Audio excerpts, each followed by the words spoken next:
Welcome back to those of you who are joining me again from my reading video. So here we can deep dive further into some of those attributes that I was reading off to you guys.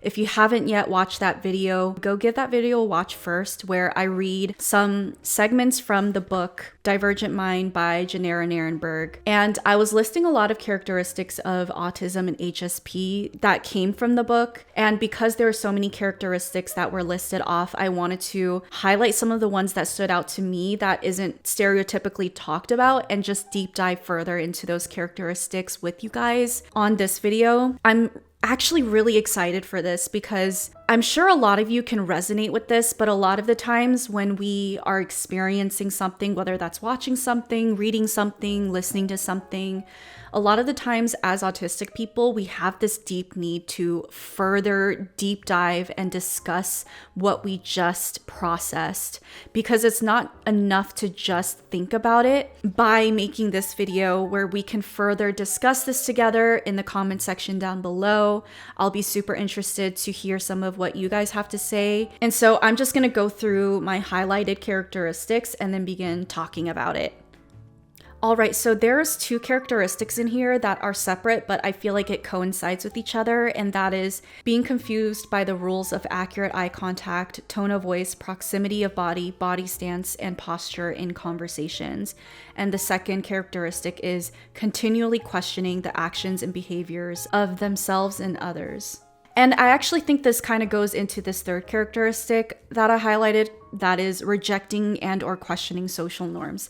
So I thought that this was super confusing. When I read these characteristics, it actually really highlighted a very prominent part of my life that I experienced, but for some reason, I don't really talk much about thus far. What I've come to notice about myself is that when I'm with another person, particularly friends, and I'm in social situations or socially interacting with my friend, I'm constantly feeling very confused by society and other people. What ends up happening is I always find myself asking my friends about what we just witnessed together or what we're going through together. In these moments, what I really feel like I'm trying to do in these situations, I'm closing my eyes because I'm really trying to gather my thoughts and words. I feel like what I'm trying to do in these situations is basically reach out for some sort of help, some sort of affirmation from my friend, or even some sort of guidance and explanation as to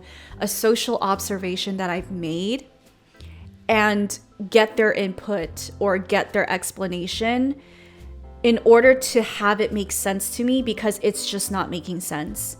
So for example, I used to have a friend that was a part of a bigger group of friends, but I wasn't in that group. It was too overwhelming. I don't operate well in groups of people, but I was really, really close to this specific person. And every now and then I will go into that group and hang out with them, maybe like once a year or out of the blue moon every now and then.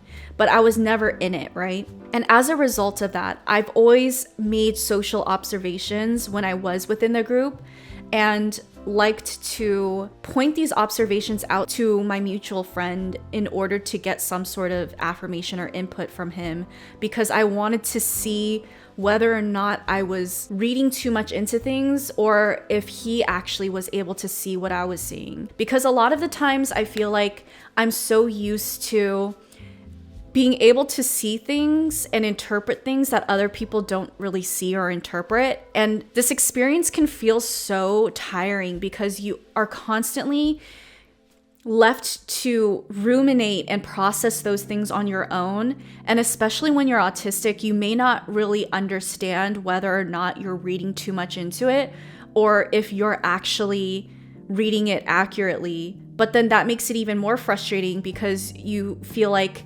well, why can't other people see it? Why am I the only one that sees it? And it feels very lonely, you know? But anyways, there's one person within this group that struggled a lot with their mental health. So he had really severe depression. He's tried to unalive himself multiple times, and he struggled with substance abuse issues. What really baffled me about this whole friend group and this specific person himself was that they all seemed to enable him in bad ways. They didn't seem to support him in the ways that he actually needed in his life and in the ways that was best for his mental health. They would all hang out with him, they would all be friends with him, but all they would do is go and party with him, drink with him, do drugs with him. And when he was struggling with relationship problems that furthered his depression, they weren't going out of their way to help him through that in a positive way and show up for him and make sure that he wasn't making bad decisions. They would just let him continue chasing his ex and things like that. I remember my best friend and I, at the time, we went and got dinner with this guy for a night. And there was just so many odd things going on that whole night. We were literally only going out to get dinner. We were getting Thai food, right? Something so simple. We went to go put our name down on the restaurant list. You usually have to wait like 30 to 50 minutes to eat at a restaurant because that's honestly like all you can really do here. And we put our names down and I thought that we were just going to chill outside, have good conversation until our names were called. But literally 5 to 10 minutes into us just standing outside, he was just chain smoking back to back. He killed, I think, I don't even know what he was smoking out of, but he killed all of it, right? He was obviously really, really high. And then on top of that, he at one point disappeared into a bar down the street, got a beer there, I think, and then came back crossfaded. And this was all within the span of 15 to 30 minutes. And eventually we went in to eat food, and then we went over to his apartment to continue hanging out with him. And I just felt like ever since he got crossfaded, his mental well-being was just going downhill.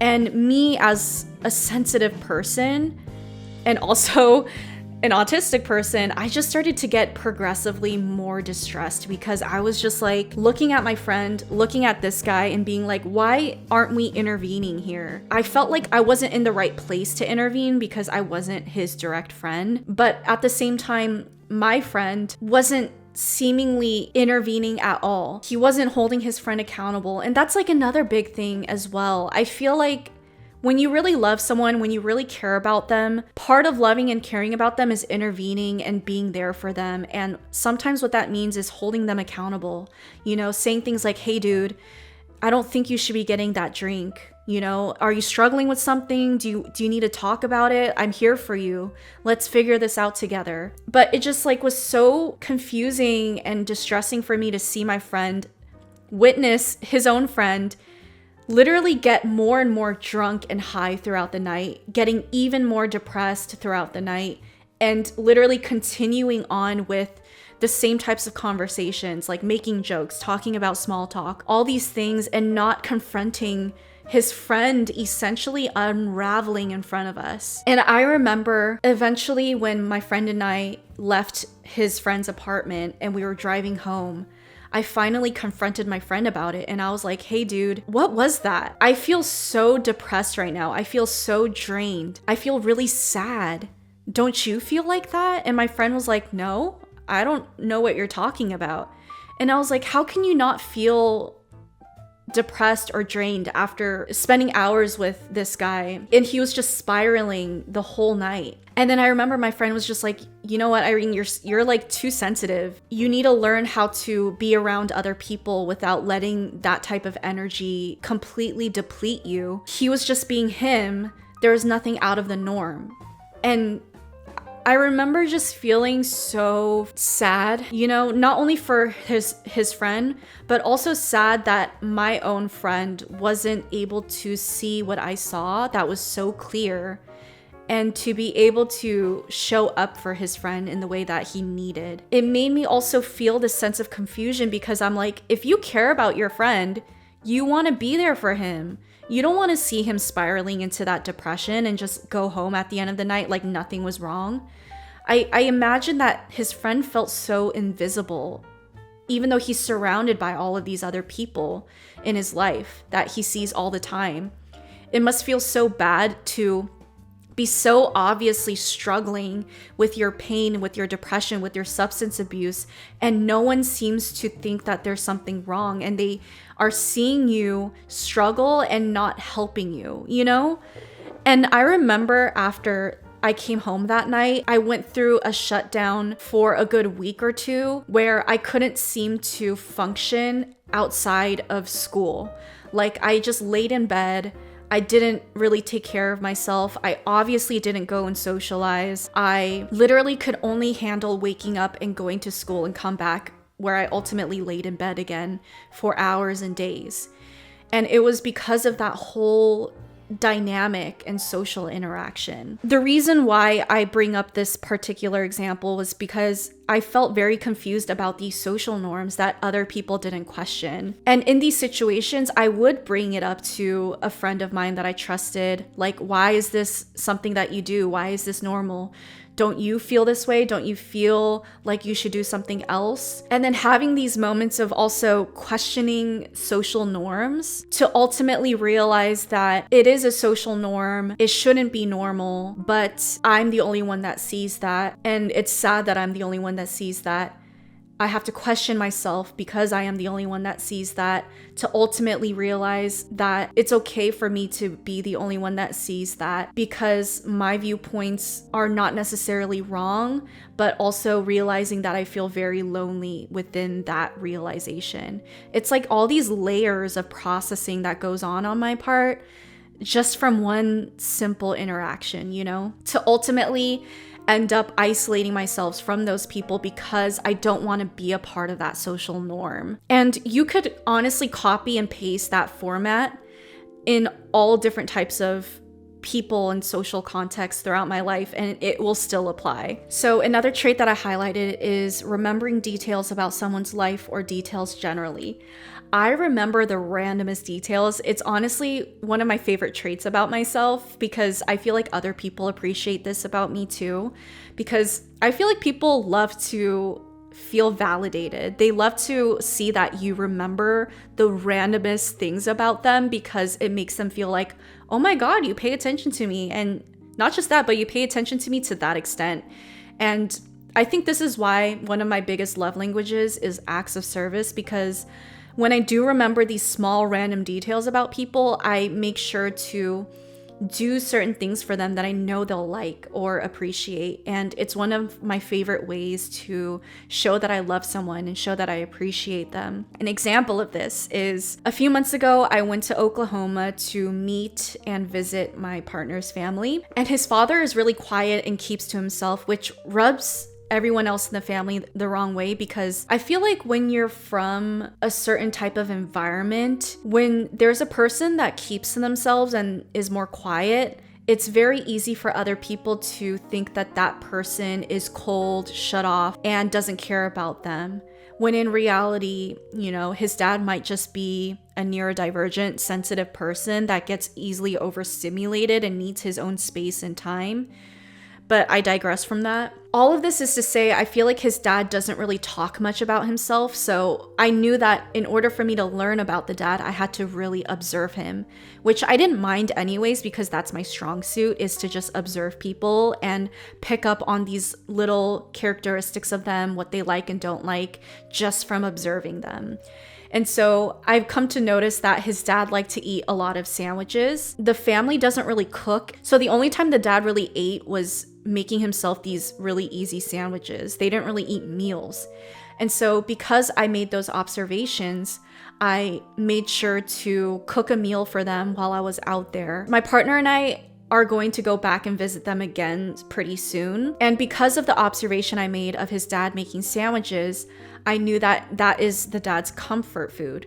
And so me being me, and I'm very particular about things, I have a specific type of bread that I love, and I love to make sandwiches with. It's a certain brand, it's a certain type of bread. It's from a specific grocery store. And compared to this bread, other breads don't really taste as good to me. I told my partner the other day that I wanted to buy this loaf of bread here in California, pack it in my suitcase, and bring it over to Oklahoma to make his dad sandwiches with this bread. And to me, that idea, it made so much sense and I was so excited about it.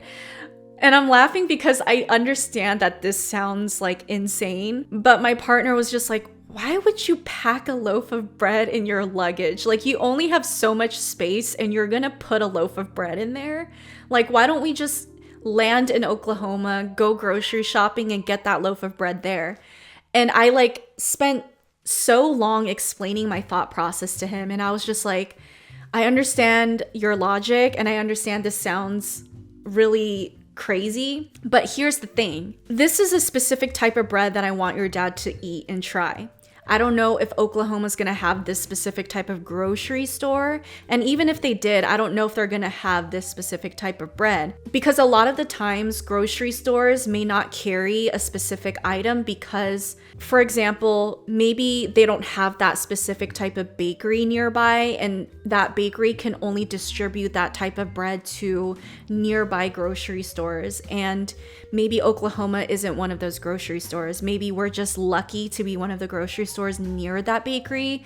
So either way, I don't want to risk flying to Oklahoma, not finding that loaf of bread, and then not being able to show your dad what that bread tastes like. I'd rather know for 100% fact that I have that specific loaf of bread in my luggage so that it's there with me in Oklahoma, and I could, with peace of mind, make your dad sandwiches for the weekend that we're there. And as I was explaining this whole thought process to him and this whole plan that made complete sense to me, I remember he was just laughing because he knew that it does make sense, but he just thinks it's funny that I would go to that extent to show his dad this specific loaf of bread.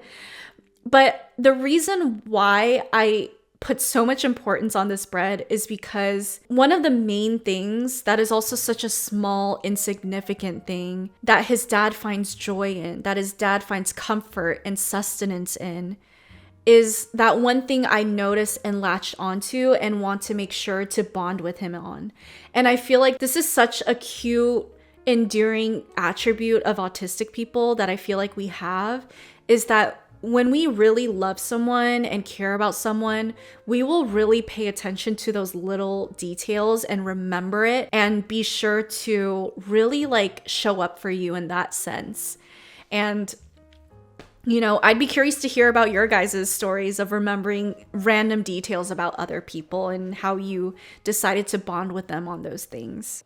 All right, another characteristic that I highlighted two because I feel like they relate to each other to an extent, at least for me, is always trying to communicate correctly and wanting to know word origins and or origins of historical facts, root causes, and foundations. So these two traits are very prominent for me, but it's especially prominent with my current relationship because my partner is a Gemini, right? My Mercury is an Aquarius, so I really like to have a lot of different types of conversations. And because my partner is able to keep up with my type of mind, what I've come to notice a lot is that when I'm having conversation with him, I oftentimes get caught up with finding the perfect word, and I'm not able to move forward until I find that word.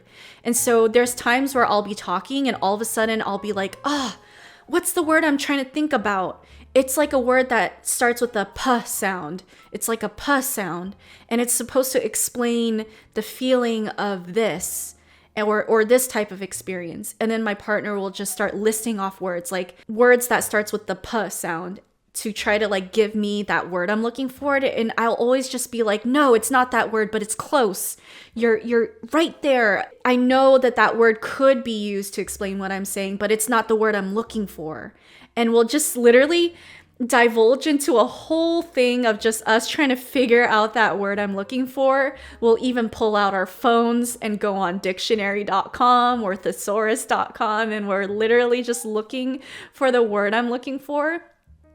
And this is why I love him so much, because we'll ultimately end up finding the word I'm looking for because we get so hyper focused on it, and because we both understand that itch and that OCD about finding that perfect word to describe what you're feeling. And I love when these things happen because it's just a part of my personality. I just appreciate that I'm with a partner that can understand it and feed into it as well.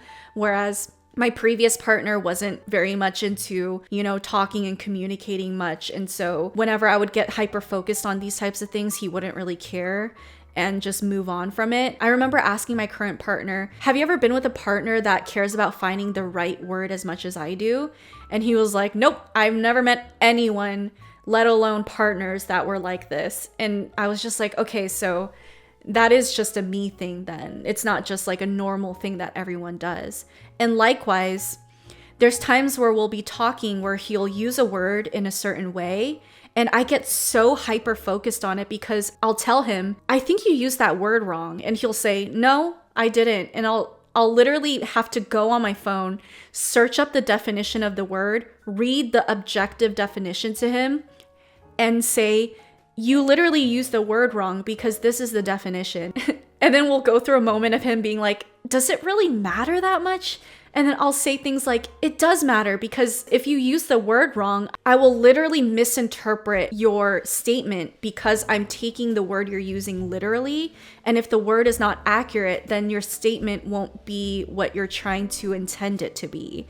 And so I will literally go through the trouble of also trying to help him find a better word to communicate his message. And I just feel like, I don't know. I understand that this isn't necessarily something everyone does, but it makes total sense to me. And I think it's funny because he's also the type of person that, although it's not his norm, when I'm able to explain it to him, he ultimately does agree with me. And he's like, yeah, you're right. I guess that's true. It's just I've never met anyone who cares so much about the accuracy of a word, the definition of a word. But that ties into the trait of like always trying to communicate correctly. Like correctly, a lot of the times to us is very objective and very literal. Like, did you use that word correctly? Is the definition exactly what you think it is? I so much of the time will debate with him on his definition of a word versus my definition of the word. And usually when I pull up the dictionary definition, my definition is technically more correct, but it may not be socially correct, if that makes sense. It's just objectively correct. This is so entertaining to talk about. I hope you guys are finding as much entertainment in this as I am.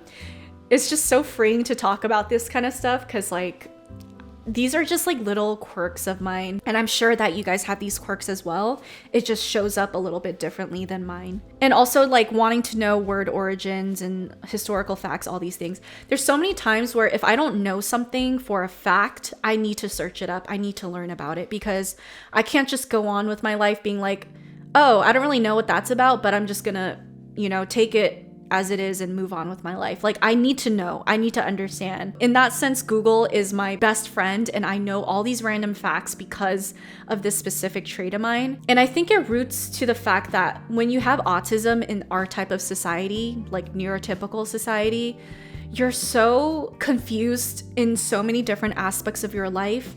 So when there are things that are a lot of the times objective things that you could just search up and learn, you really just have this deep need to go learn about it because it's just that one less thing for you to be confused about. And I feel like that's, for me, probably one of the reasons why I need to learn about all of these objective definitions, historical facts, root causes, because if I know that information, it's like one less thing to be confused about. And so maybe perhaps I may not be so fluent in all these like social things, but I do know all these random facts or definitions of words and things like that. And it's just ironic because in many instances that is a social deficit or socially inappropriate to correct someone on the words that they use because it's not used correctly or things like that. I feel like usually neurotypical people will hear what someone's saying, understand that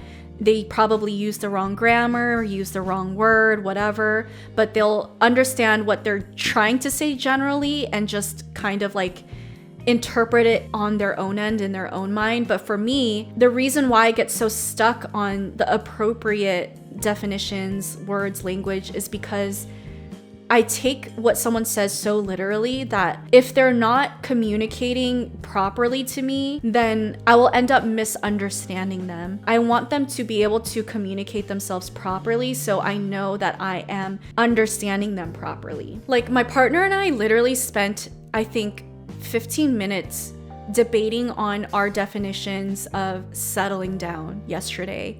Like, his definition of settling down was you're not happy with your life or with your other person, but you're just settling down with it anyways when you could be doing better. And then my definition of settling down was just you're getting comfortable, you're building a sense of comfort and familiarity with your life, and you feel content, you feel at peace, you feel happy. And we were just debating on our two definitions and who was right and who was wrong to ultimately agree that we were both right. We just had different definitions. And he was asking me why it was so important for us to talk about our definition of settle down. And I told him because if we had two different definitions of settling down, and therefore I took his statement of settling down in my definition, I would completely misunderstand what he was trying to communicate versus him using that specific word in a specific way in his sentence to convey what he was trying to convey. And so in that sense, I had to make sure I understood what he was trying to communicate fully so that there isn't that miscommunication. I don't know. I feel like I appreciate these types of moments with him because it does add a lot of perspective to me. And I'm just thankful that he's willing to talk it out with me and figure it out with me. Okay, so another trait was expecting that by acting a certain way, certain results can be achieved, but realizing in dealing with emotions that those results don't always manifest. So this one is a big one, you guys. I get so confused when things like this happen.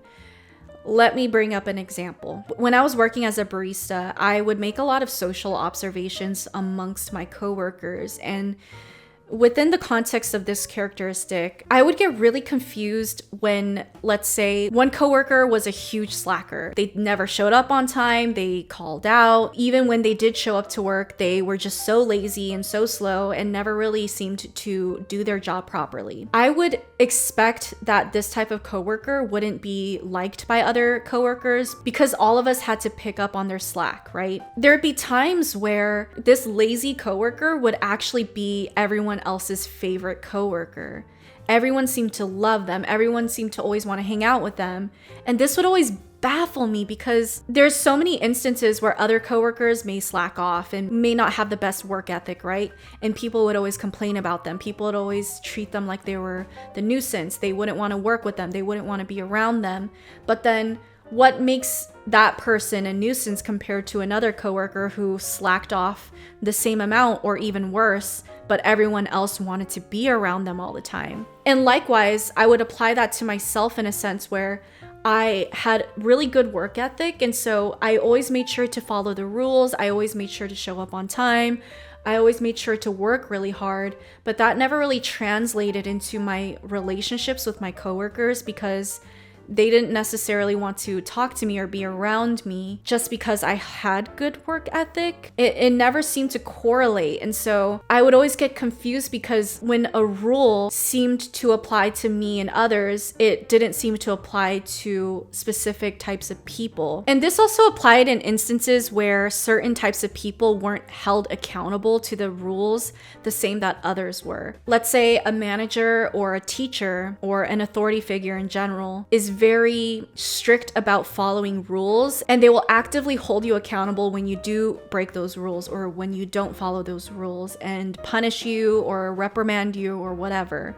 But on the other hand, excuse or turn a blind eye to certain individuals who may technically follow the rules less or break the rules more versus, let's say, someone who generally follows the rules all the time, but for whatever reason breaks the rules once or twice, but they'll end up punishing and reprimanding the person who follows the rules more compared to the person who breaks it all the time. They will kind of let them loose and not reprimand them and not really care. Those types of things always very much so confuse me. And what I come to realize, it's just like that social norm that I have not been able to figure out so far in my life. And these things always irked me a lot when they would happen. Like, I could literally be the type of person that shows up on work 30 minutes early every time. I'm never late. I never really break rules. And as soon as I do break a rule somehow, whether I didn't know about the rule or whatever, my boss would always be very strict on me and hard on me.